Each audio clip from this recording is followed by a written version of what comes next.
Hey, welcome back, boys. It's Mr. Walsweir here. Hope you're having a great extended home break.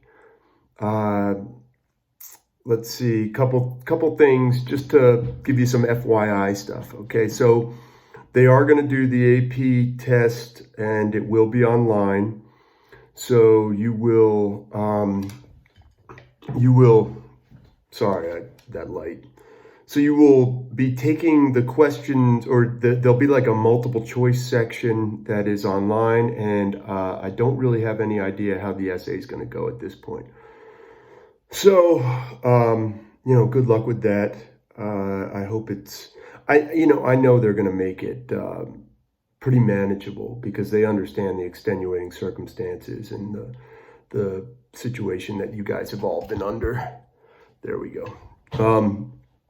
So just keep that in mind. The other thing is, when I have you do an assignment, so like the last assignment, it's not the details of the actual stimulus that are the most important. So the package itself is that's pretty straightforward. It's the process. We're looking at democratic processes here in U.S. government. So I want you to focus on the process. So how does this work? Like today, they have said that they're going to pass it, the stimulus package. However, there was the question of Thomas Massie stepping in and saying, I'm not going to vote yay on this. So that's the kind of stuff that we want to see. Thomas Massie he's a libertarian who is technically a Republican, but sort of like a Rand Paul Tea Party libertarian Republican. So he had threatened to kind of block it. So these are the kinds of things I want when I ask you to write something up, okay? And for the most part, you're going to have one or two major assignments during each week, and they're going to deal with anything that I think is going to be on the AP exam. So do your best job with them, and please watch the videos. I keep them short, and I know it can be a pain in the ass, but just watch the videos because this is where I want you to hear the material that I would be lecturing on in class, and then online on Canvas, I give you stuff that I want you to read to go with the material. Okay? Thanks. Anyway, one of the things I want to talk about is in this particular situation is I want to revisit the question of the establishment of national supremacy. Speaking of national supremacy, the Southeast Conference is certainly nationally supreme in terms of college football. By the way, I've recorded like every game that I didn't see from the Southeast Conference this fall, and I'm just watching them as if I didn't know what happened. Anyway, so as you guys know, if we go back to the court case that you will need to know, obviously, for the exam, McCullough versus Maryland from 1819, this is where we, this was just to refresh, this is a revisit of the Supremacy Clause of the Constitution, and the Necessary and Proper Clause of the Constitution. And essentially what this says is that you can't, the states can't tax a bank, and that therein lies your Supremacy Clause. And you're seeing a lot of this kind of stuff happening right now. The federal government, there's a lot of action going on between the federal government and the state governments. So just a quick revisit. McCullough versus Maryland is where we see the establishment on a Supreme Court level of the Supremacy Clause and the Necessary and Proper Clause. And that's they're both Article 1, but I'm trying to think what section. I'm sorry. but they're both Article 1. You guys understand those early articles. So the other thing that we kind of have to take a look at with this is the question of federal authority, because you're going to start to see the feds, some of the things that I think are going to be coming forward are going to be really important to the relationship, to understanding the relationship between the federal government and the state governments. Remember that we have several different models of government, of federalism that we have gone with over the years.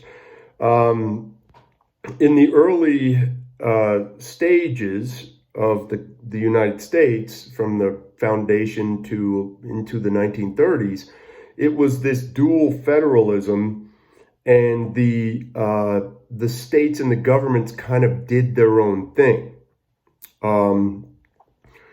This was because we really, if you put aside the question of the Civil War, which the Civil War was this enigma, because it wasn't so much about the state and federal governments. It was about the South creating an entirely new federal government. So, we don't really look at that when we look at the model of governments. That was the federal government of the United States that was going to wage war to maintain the unity of the nation. So it is still considered dual federalism. The states had, in fact, during that, the states were choosing whether they were going to remain slave or become a free state. And that's where we see West Virginia break away from Virginia, because the state actually said, we can't decide, and this part of the state is done. So we're West Virginia now. So that early dual federalist model was based on the early fathers of the Constitution saying states should have a ton of power. Well, when we get to the 1930s, we get to the Great Depression. And at that point, we move to a model that is known as, and write this down, Cooperative Federalism. Okay? Cooperative Federalism. And this is where we say, all right, look, the Fed is the supreme power, and we are here to help. That's where we get, guys like, Franklin Delano Roosevelt, even Herbert Hoover to some extent, when he, sets out to create the giant Hoover Dam and this marvel. He is saying to the states, hey, look, we are not really separate entities. This is a cooperative federalist model, and we are here to help. The federal government under FDR passed a lot of legislation which the states were then expected to enact, and the federal government was there to help with the financing. This is cooperative federalism at its best. And the reason I bring this up is because now I have a feeling over the next couple weeks, months, we're going to see the reemergence of cooperative federalism. In fact, with the passing of the $2 trillion stimulus bill, I think that you are seeing something very similar to what we saw in FDR's his 100 days. And that is the federal government saying, hey, man, we are here for you. And we're going to pass some things that are going to be mandated by the states, and we're going to help you, figure this stuff out. Now, we went through a period that's known as New Federalist government, and this was under Nixon and Reagan. And if you know anything about Reagan, these guys were the guys that were like, all right, we're going to put a bunch more power into the hands of the states. Even Bush wanted to do this. This was us trying to get away from the big giant government. And you still see that new federalism always kind of rears, the whole drain the swamp mentality, and that whole idea of, hey, the federal government's getting too big, it's getting too powerful. This was the idea behind what is known as new federalism. That's another term I want you to have in there. And it's primarily, Nixon and Reagan and Bush, George Herbert Walker Bush, not little Dub.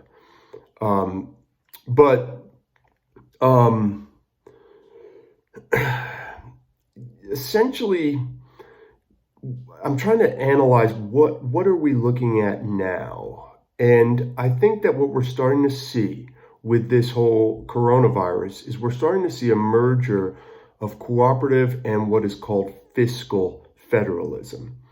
Okay, now I mentioned cooperative federalism is the idea that the federal government is this entity that is very large and very powerful and is here to help. Now, there's a lot to be said for that. The federal government, from an economic standpoint, is capable of incurring and holding on to debt, whereas the states are a little more susceptible, or a lot more susceptible, to things like, bankruptcy. So cooperative federalism does play a very important role in this, because in what's going on right now, because the states are going to need the fiscal help of the federal government, and they're going to need the powerful backing of the federal government for us to kind of dig ourselves out of this thing. So we're going to see a combination of the ideas of cooperative federalism, which was that FDR federalism, and what has become known as fiscal federalism, which is the much more modern take on cooperative federalism. So fiscal federalism takes the government and turns it into a financial entity. It says, hey, look, we are capable of incurring debt at massive levels, and we can pass on the money that we accrue by taking on debt to the states in a number of different ways. That is fiscal federalism. Okay, so the federal government is saying, we don't need to tell you how powerful we are.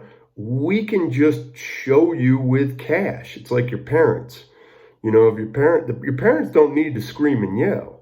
Your parents just need to cut off the car insurance. That's it. That's fiscal federalism. Every one of you is very familiar with fiscal federalism. Anyway, my kid is damn familiar with fiscal federalism. That, his little PlayStation and Xbox paradise goes away the minute he wants to pop off. Well, fiscal federalism daddy comes in. So how do you keep fiscal federalism working? Well, or how does it work? I don't know. So let's take a look at 2008. 2008 bank crisis. We had a situation in which the government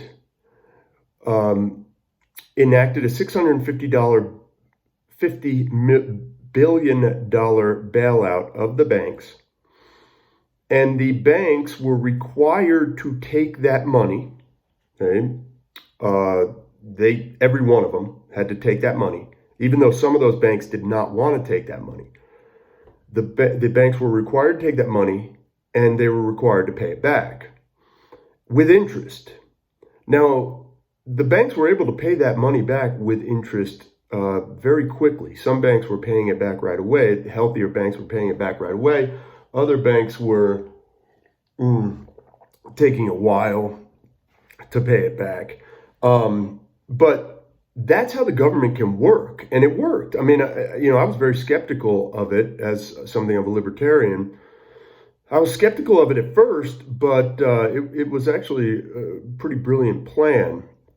I mean, I know there's some hardcore libertarians that are like, no, it wasn't. The banks should have been able to fail. They'd be stronger today. Well, I don't know I don't necessarily believe that. The other part of the Fed in 2008 that was really important, I think, and was a brilliant example of fiscal federalism was the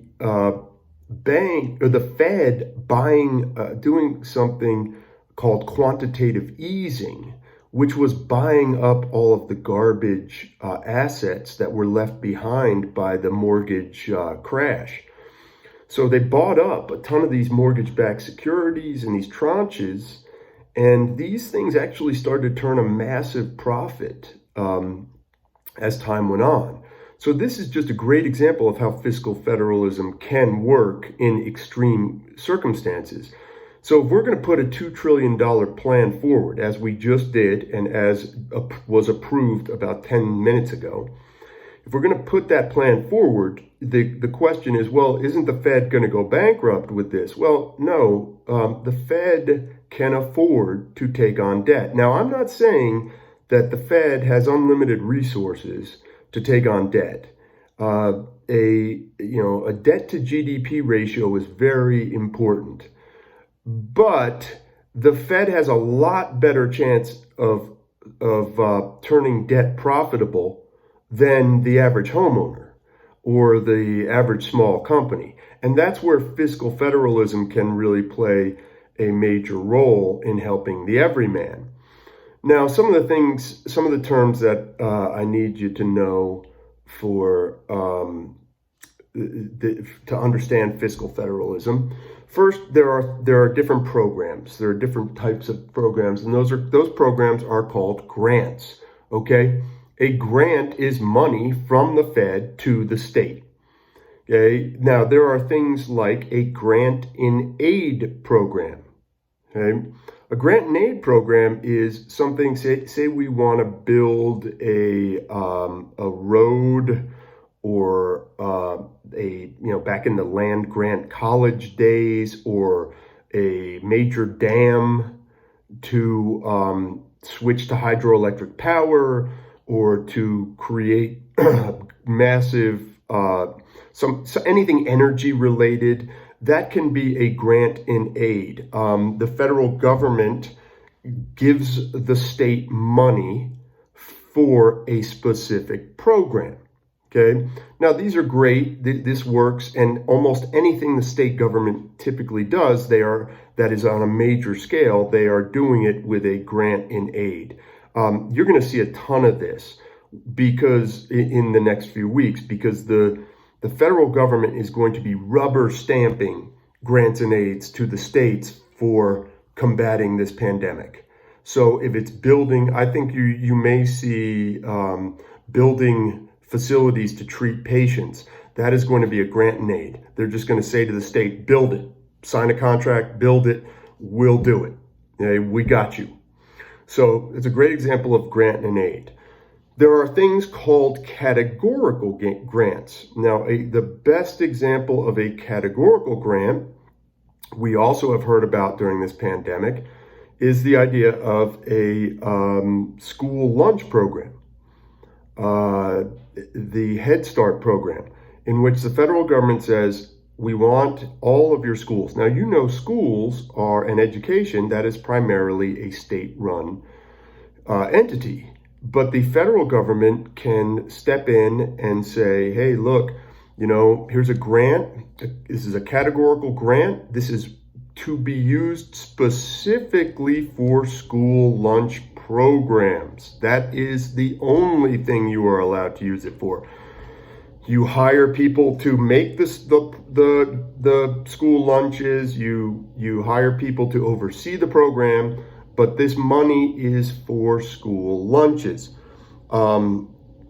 That is states. States just kind of, these are things that are typically mandated programs by the federal government. They are usually not the idea of the state, and the federal government says we are going to mandate student lunches. For people earning under this amount of income, here's the money. It's categorical. It has a specific category and usage. Okay?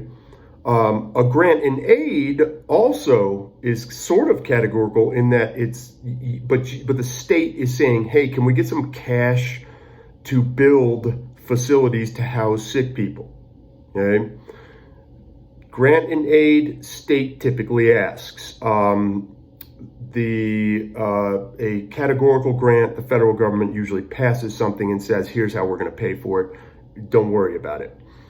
Now, the one that the states love are called block grants. Now, I don't know what we're going to see from this in this next pandemic, next pandemic. I'm already ahead of myself. I'm looking pretty good, aren't I? Wow. Anyway, don't worry about me though, kids. I'm getting workouts. I'm enjoying doing these things. I hope you're watching them. Just humor me and watch them, even if you only watch 2 minutes. I really want you to watch the whole thing, but come on, humor me, would you? But these block grants have very few strings, and it's a broad category. So let's say that the state of Colorado wanted to explore alternative energy sources. They will say to the government, hey, just give us a block grant. It's going to be used for the exploration of alternative energy sources. How that's going to be implemented, we have no real idea, but I think it would be, I think we can really do something special here. Okay? That's a block grant. These can be very difficult to get approved because remember, all money going to the states is a legislative process. And you just saw that with the $2 trillion bailout, $25 million going to the Kennedy Center for the Arts. You're wondering, how did that happen? That's a lot of money going to the arts, but these are the things these are difficult things to pass. And a lot of these block grants get considered pork. But states love them. Okay? There are the final type of federal state thing that we should kind of look out for during this pandemic are things called mandates. I'm trying to look for something. I'm trying to get a date for you. Sorry. When was the Americans with Disabilities Act? I think it was early 1990s. Okay, we'll just go with that. Right around the late 80s or early 1990s. So the Americans with Disabilities Act was what's called a mandate. That is something that is constitutionally founded. So what we are saying is we are saying that the handicapable people in the states must have access to public buildings, okay, and private buildings. So if you're a private business, you must have in most cases, and there's a million different caveats to this, but the individual that is handicapped must have access to your business and absolutely must have access to public buildings and public facilities. They pay tax dollars, they will have access. And I can remember, the school I was working at having to upgrade its facilities back in early, like 1992 or something, had to upgrade their facilities so that people in wheelchairs could get into the facilities. Movie theaters have wheelchair specific seats. So this is a great example of this fiscal federalism, in that it is a mandate and it states you must build these ramps or facilities. And that is the Americans with Disabilities Act. So I know I'm rambling a bunch. These are some of the terms I want you to think about. Just a real quick review. We have dual federalism, and this was the founders of the Constitution saying that the states and the federal government would work together, and both are powerful and both are capable, and there's a bit of autonomy there. Cooperative federalism comes about with the Depression, and that's FDR. And that is the idea that the Fed is capable of much more than the states are, and so lean on us, essentially. And we're going to pass a lot of legislation, but we're going to help you finance the legislation. New federalism was this sort of return to giving the states much more power, and that was primarily under Nixon, George Herbert Walker Bush, and Ronald Reagan. And we are not there right now, for sure, because we are kind of in a new FDR period. When you pass a $2 trillion stimulus with the Speaker of the House saying that this is just the tip of the iceberg, this is no longer new federalism. This is going to be a combination of cooperative federalism and the last term, fiscal federalism. And remember those terms, and they are all in your book for the record. GrantInAid programs, categorical grants, block grants, and mandates. So with that said, we're going to, I'll put another assignment up there for you guys. And on the last assignment, I want you, with that last assignment, I want you to bullet point the legislative process. It's great if you have the various points in the bill in there, but I want the legislative process. How did it get to the floor? Who discussed it? How was it discussed on the floor? Things like Thomas Massey saying, I'm not down with this. And then finally it gets to Donald Trump's desk. That's what I want to see, the process.